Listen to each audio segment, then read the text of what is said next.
Hello guys, আসসালামু আলাইকুম। Welcome back to my YouTube channel. যদি আমার গল্প আপনাদের ভালো লেগে থাকে তাহলে অবশ্যই আমার চ্যানেলটিকে লাইক, শেয়ার, কমেন্ট ও সাবস্ক্রাইব করুন। আজকে যে গল্পটির ব্যাখ্যা করব সেই গল্পটির নাম হলো দ্য ওয়াটার হর্স, যেটা রিলিজ হয় 2007 সালে। চলো এগোনো যাক গল্পের দিকে। একদিন দেখা যায় একটা ছোট্ট ছেলে অ্যাঙ্গাস একা একা খুব সকাল সকাল সমুদ্রের ধারে একাই বসেছিল। হঠাৎ তার চোখ পড়ে একটা আজব আন্ডার দিকে। তখনই তার মা অ্যানি অ্যাঙ্গাসকে ডাকতে আসে বাড়ি নিয়ে যাওয়ার জন্য। অ্যাঙ্গাস তার মায়ের সাথে বাড়ি চলে যায় ও সে লুকিয়ে সেই আজব আন্ডাটিকে তার সাথেও নিয়ে যায়। তখন দেখা যায় তার বোন ক্রিস্টি বাড়িতে আসে। অ্যাঙ্গাস তখন দৌড়ে গিয়ে আন্ডাটিকে ওয়ার্কশপে লুকিয়ে দেয়। সেই সময় অন্যদিকে তার বাবা চার্লি সেনাবাহিনীতে ছিল। ও ওয়ার্কশপে এসে অ্যাঙ্গাস আন্ডাটির উপরিভাগ আস্তে আস্তে ভাঙতে থাকে। ঠিক তখনই তার মা অ্যানি তাকে ডাক দেয়। তখন অ্যাঙ্গাস আন্ডাটিকে সেই অবস্থায় রেখে সেখান থেকে চলে যায়। সেই দিন রাতে হঠাৎ ভারী বর্ষণ সৃষ্টি হয়। তখনই অ্যাঙ্গাস সেই আন্ডাটির কথা মনে পড়ে ও দৌড়ে গিয়ে অ্যাঙ্গাস দেখতে যায় যে আন্ডাটি কী অবস্থায় আছে। যে দেখতে পায় যে সেই আন্ডাটি ভেঙে এদিক ওদিক পড়ে আছে ও সেই আন্ডা থেকে একটা আজব জানোয়ার বেরিয়ে এসেছে। জানোয়ারটি অ্যাঙ্গাসকে কামড় দিতে আসে। তখন অ্যাঙ্গাস বুঝতে পারে যে তার খিদা পেয়েছে। ঠিক তখনই অ্যাঙ্গাস দৌড়ে রান্নাঘরে যায় ও কিছু খাবার নিয়ে এসে আজব জানোয়ারটিকে খেতে দেয়। জানোয়ারটি খাবার খেয়ে শান্ত হয় ও অ্যাঙ্গাস জানোয়ারটির মাথায় হাত বুলিয়ে দিয়ে আদর করতে থাকে। ঠিক তখনই অ্যানি অ্যাঙ্গাসকে ডাক দেয় ও অ্যাঙ্গাস সেখান থেকে বাড়ি চলে যায় ও গিয়ে ঘুমিয়ে পড়ে। যখন অ্যাঙ্গাসের সকালে ঘুম ভাঙে তখন দেখা যায় যে একদল সেনাবাহিনী তার বাড়িতে আসে। অ্যানি ও অ্যাঙ্গাস সেনাবাহিনীদের সাথে সাক্ষাৎ করতে যায় ও তাদের সাক্ষাৎ হ্যামিল্টন নামে এক সেনাবাহিনীর সাথে হয় ও তাদের কথোপকথনের মাধ্যমে জানা যায় যে কিছু দেশদ্রোহীরা তাদের দেশে ঢুকে পড়েছে। এই জন্য সরকারি নির্দেশ অনুযায়ী তাদের অ্যানিদের বাড়িতে থেকে যুদ্ধ করতে হবে। তারপর সেনাবাহিনীরা তাদের জিনিসপত্র বাড়ির মধ্যে নিয়ে আসতে থাকে। তখন অ্যানি, অ্যাঙ্গাস ও তার দিদি ক্রিস্টিও বাড়ির মধ্যে চলে যায়। তখন অন্যদিকে দেখা যায় যে অ্যাঙ্গাস একটা লাইব্রেরির মধ্যে গিয়ে আজব জানোয়ারটির জন্য বই খুঁজছে, যাতে সে এই জানোয়ারটির সম্বন্ধে অনেক কিছু জানতে পারে। তখন সে একটা বইও পাওয়া যায় এবং সেই বই নিয়ে আজব জানোয়ারটির ব্যাপারে জানার জন্য উৎসুক গ্রহণ করে স্টোর রুম থেকে সেই বইটিকে নিয়ে এসে পড়তে শুরু করে এবং সে কিছুটা ইতস্তত বোধ করে এবং সেই বইয়ের মধ্যে সে কিছুই বুঝে উঠতে পারে না এই প্রাণীটির সম্বন্ধে। তখন দেখা যায় যে ক্রুশো এই সুযোগ নিয়ে তার বাড়িতে ঢুকে পড়েছে। ক্রুশোকে দেখে স্ট্রাঙ্গের কুত্তা ভুগতে শুরু করে। হুসমতিতে স্ট্রাঙ্গের কুত্তা চেন দিয়ে বাঁধা ছিল, তাই সে ক্রুশোর পিছনে দৌড়েও তাকে ধরতে পারে না। এইদিকে ক্রুশো দৌড়াতে দৌড়াতে বাথরুমের মধ্যে চলে যায়। তখন অ্যাঙ্গাসের দিদি ক্রিস্টিও বাথরুমে এসে পড়ে এবং ক্রুশোকে দেখে ভয়ে চিৎকার করতে করতে দৌড়াতে দৌড়াতে সিঁড়িতে এসে পড়ে। ক্রিস্টির আওয়াজ শুনে অ্যাঙ্গাস বুঝতে পারে যে ক্রিস্টি অবশ্যই ক্রুশোকে দেখে ফেলেছে। এই জন্য অ্যাঙ্গাস ক্রিস্টিকে বোঝায় যে ক্রুশোও তার পালিত প্রাণী। একদিন সমুদ্র থেকে একটা আজব আন্ডা সে পেয়েছিল এবং সেখান থেকে ক্রুশো বেরিয়ে এসেছিল। কিন্তু ক্রিস্টি খুব ভয়ে ছিল। কিন্তু অ্যাঙ্গাস ক্রিস্টির কাছে বলে যে সে যেন তার মা অ্যানিকে এই কথা না বলে। ক্রুশো কাউরে ক্ষতি করে না। অন্যদিকে দেখা যায় অ্যানি অনেক কাপড় নিয়ে স্টোর রুমে আসে ও লুইসকে চার্লির কাপড় দেয়। এই দেখে লুইস জিজ্ঞাসা করে যে চার্লি কি কোনোদিন আর বাড়ি ফিরে আসবে না। অ্যানি বলে যে না, বাড়ি ফিরে আসা আর তার হবে না। কিন্তু অ্যাঙ্গাস বলেছিল যে যুদ্ধ শেষ হলে তার বাবা বাড়ি আসবে। এই শুনে অ্যানি বলে যে অ্যাঙ্গাস এখন খুব ছোট, সে বুঝবে না যে তার বাবা সমুদ্রের মধ্যে জাহাজ ডুবে মারা গেছে। এইদিকে অ্যানি বলে যে লুইস তাদের বাড়ির একটা বাথরুম আছে যেটা লিকেজ হয়ে গেছে, সেটা যদি ঠিক করে দেয়।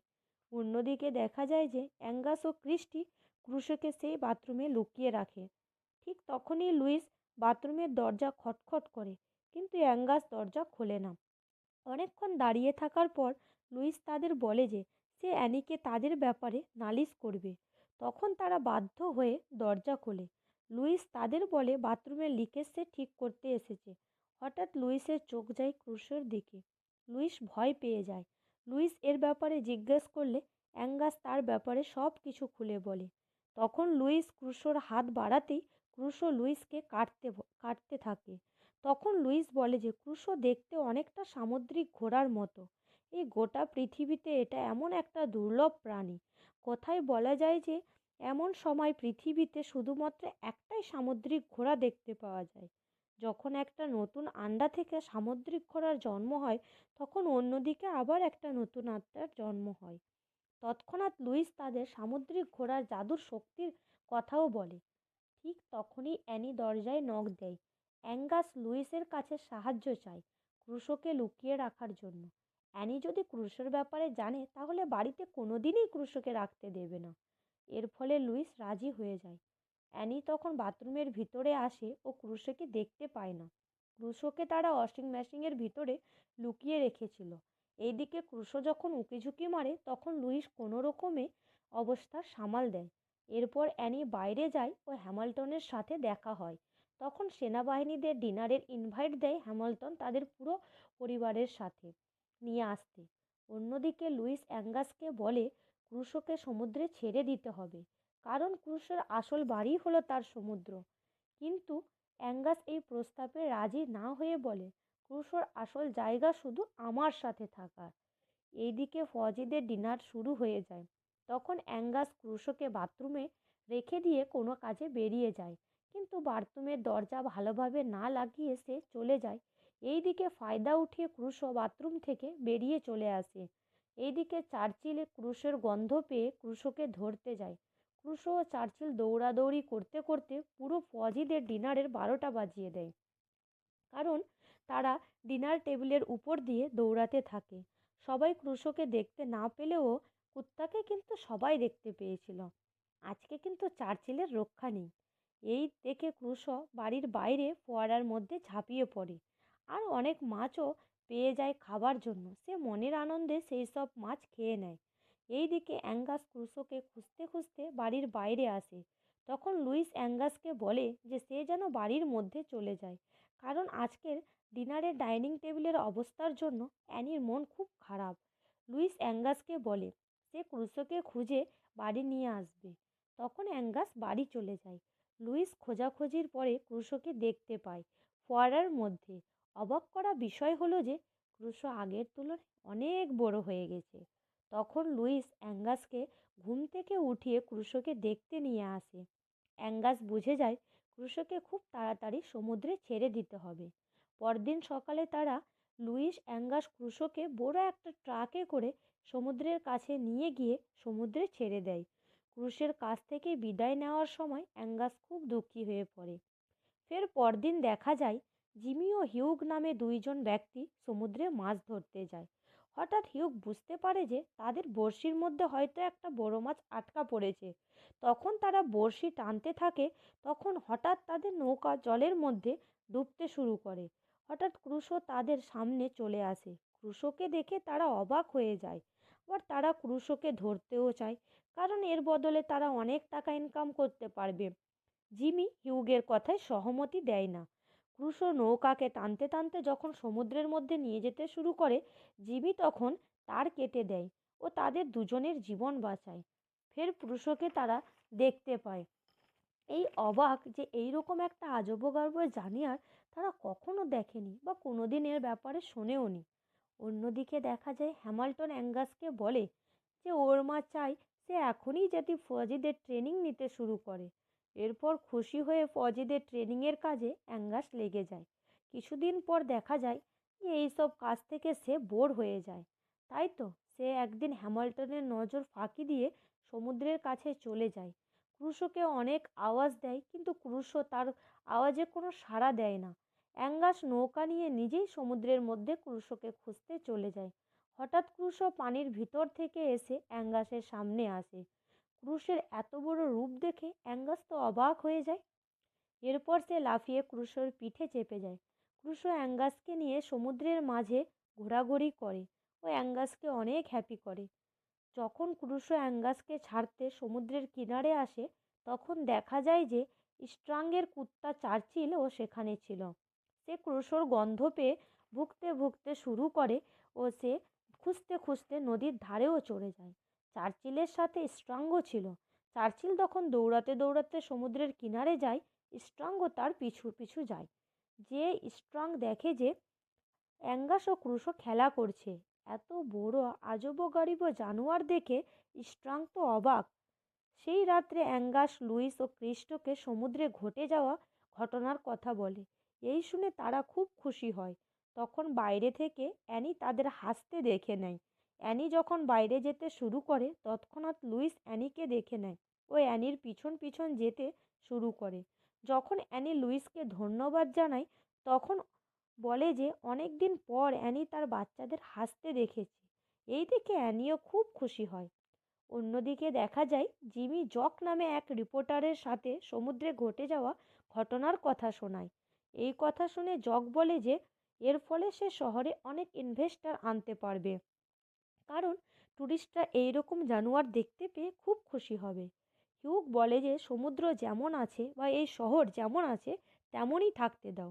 কিন্তু জক, সমুদ্রে সেই খাতারনাক জানোয়ার থাকে, তাহলে এই লোকজনকে এর ব্যাপারে অবশ্যই জানানো উচিত। পরদিন হ্যামাল্টন অ্যানি ও তার বাচ্চাদের পাহাড়ের কাছে সমুদ্রের কিনারে নিয়ে আসে, ফজিদের শত্রুর বিরুদ্ধে ব্যবহৃত যন্ত্রসমূহ ও তাদের ব্যবহার কেমন করে করতে হয় তা দেখাবার জন্য। তারই ক্যাপ্টেন ফজিদের বলে যে পানির ভিতরে থাকা শত্রুদের কিভাবে পরাস্ত করতে হবে তা দেখতে বলে। এই কথা শুনে অ্যাঙ্গাস বুঝতে পারে যে পানিতে তো ক্রুশো আছে, তার ক্ষতি হতে পারে। এই জন্য সে তার মা অ্যানিকে বলে ফজিদের মিসাইল গোলা বারুদের খেলা যাতে বন্ধ করে। অ্যানি বুঝতে পারে না অ্যাঙ্গাস এর কথা, তাই অ্যাঙ্গাসকে ধমক দিয়ে চুপচাপ দাঁড়িয়ে থাকতে বলে। তাই ক্রিস্টি অ্যানিকে বলে যে অ্যাঙ্গাস সব সত্যি কথা বলছে। অ্যানি ক্রিস্টিরও কোনো কথা শোনে না। এইদিকে ফজিরা সমুদ্রে হামলা শুরু করে দেয়। গোলা বারুদের আওয়াজে ক্রুশো বেমাতাল হয়ে যায় ও ভয় পেয়ে যায়। এই হামলা থেকে বাঁচার জন্য ক্রুশো প্রাণপণ চেষ্টা করে। অন্যদিকে জিমি ও হিউগের ক্রুশোর ছবি তোলার জন্য সমুদ্রে আসে। ক্রুশোকে তারা দেখতে পায় না। তারা ক্রুশোর নকল পুতুল বানিয়ে সমুদ্রে রেখে দেয় ও পরদিন নিউজ পেপারে ক্রুশোর ছবি ছাপিয়ে দেয়। কিছুদিন পর স্ট্রাং নিউজ পেপার পড়লে বুঝতে পারে যে সেই আজবগারিব ও ভয়ানক জানোয়ারটা সে কি। সেই দিন রাত্রে ক্রিস্টি, অ্যাঙ্গাস ও লুইস তারা সমুদ্রের কাছে যায় ক্রুশোকে খুঁজতে, ক্রুশো ঠিক আছে কিনা তা দেখার জন্য। অ্যাঙ্গাস জোরে জোরে ক্রুশোকে আওয়াজ দিতে শুরু করে।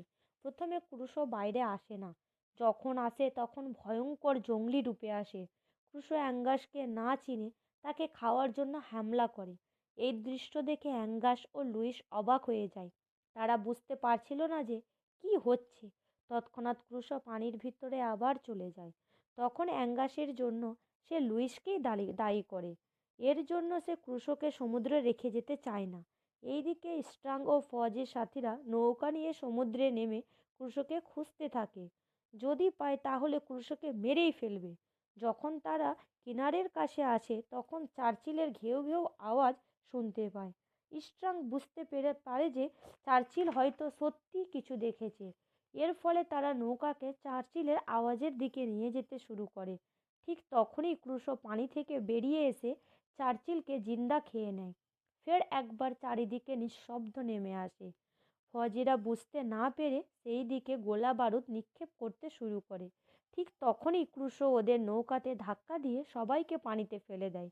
ওর আগের মতো দেখে অ্যাঙ্গাস অনেক খুশি হয়। অন্যদিকে হ্যামিল্টন খবর পায় যে দুশমনদের নৌকার কোনো খবরই নেই। তবুও ফজিদের পানির মধ্যে হামলা চালিয়ে দেওয়ার আদেশ দেয়। খুব তাড়াতাড়ি তারা সমুদ্রের কিনারে এসে পৌঁছায়। ঠিক তখনই ক্রুশো জলের মধ্যে আবার চলে যায়। অ্যানি দৌড়ে অ্যাঙ্গাসের কাছে যায় ও তাকে সুস্থ দেখে খুব খুশি হয়। অ্যাঙ্গাস অ্যানিকে ক্রুশোর ব্যাপারে সব বলে বোঝানোর চেষ্টা করে, কিন্তু অ্যানি রেগে গিয়ে অ্যাঙ্গাসকে ধমক দিয়ে তাকে তারপর সেখান থেকে নিয়ে আসতে চলে যায়। কিন্তু ঠিক তখনই ক্রুশো পানি থেকে বেরিয়ে আসে। অ্যানি ক্রুশোকে দেখে বুঝতে পারে যে অ্যাঙ্গাস সব সত্য কথা বলেছে। হ্যামিল্টন তো এত বড় জানোয়ার দেখে অবাক হয়ে যায়। ঠিক তখনই হ্যামিল্টনের আদেশ অনুযায়ী ফৌজিরা পানিতে গোলা বারুদ নিক্ষেপ করতে শুরু করে। তখন অ্যাঙ্গাস ক্রুশোর পিঠে চড়ে যাতে তাকে সে রাস্তা দেখাতে পারে আর ফৌজিদের কাছ থেকে অনেক দূরে নিয়ে যেতে পারে। এই দেখে অ্যানি খুব ভয় পেয়ে যায়। সেই সময় সে হ্যামিল্টনকে বলে যে এখনই যাতে ফৌজিরা গোলাবারুদের হামলা বন্ধ করে দেয়। হ্যামিল্টন ফৌজিদের সাথে যোগাযোগ করার অনেক চেষ্টা করে, কিন্তু তখন ভারী বর্ষণ হচ্ছিল, সেই জন্য রেডিও সংযোগ বিচ্ছিন্ন হয়ে যায়। এই সময় হ্যামিল্টন, লুইস ও অ্যানি তিনজন একটা নৌকা নিয়ে অ্যাঙ্গাসকে খুঁজতে বেরিয়ে যায়। অন্যদিকে ফৌজিদের হামলা থেকে ক্রুশোকে বাঁচাতে যখন সে অনেক দূরে চলে যায়, তখন ফৌজিরা পানিতে বিছিয়ে রাখা জাল খুলে দেয়, যেটা তারা শত্রুদের জন্য বিছিয়ে রেখেছিল। খারাপ সময়ে ক্রুশো জালকে এড়োতে না পারলে সেই জালে আটকা পড়ে যায়। এদিকে হ্যামিল্টনের নৌকাও ক্রুশোর কাছে এসে পৌঁছায়। তখন লুইস অ্যাঙ্গাসকে বলে যে তাই সে যেন লাফ দিয়ে তাদের নৌকায় চলে আসে। ক্রুশো এর থেকে বিদায় বেলায় অ্যাঙ্গাসকে বলে যে ক্রুশো তার সব থেকে ভালো বন্ধু আর সে একে কোনো দিনই ভুলতে পারবে না। তখন অ্যাঙ্গাস পানিতে কুদে নৌকায় চলে আসে। অন্যদিকে ক্রুশো পানিতে গিয়ে জোরে লাফ দিয়ে জাল টপকে অন্যদিকে চলে যায়। এই দেখে অ্যাঙ্গাস ও বাকি সাথীরা খুব খুশি হয়, কারণ ক্রুশো ফৌজিদের হামলা থেকে বেঁচে অনেক দূরে চলে যায় এবং নিজের জীবনটাকেও সেভ করে নেয়।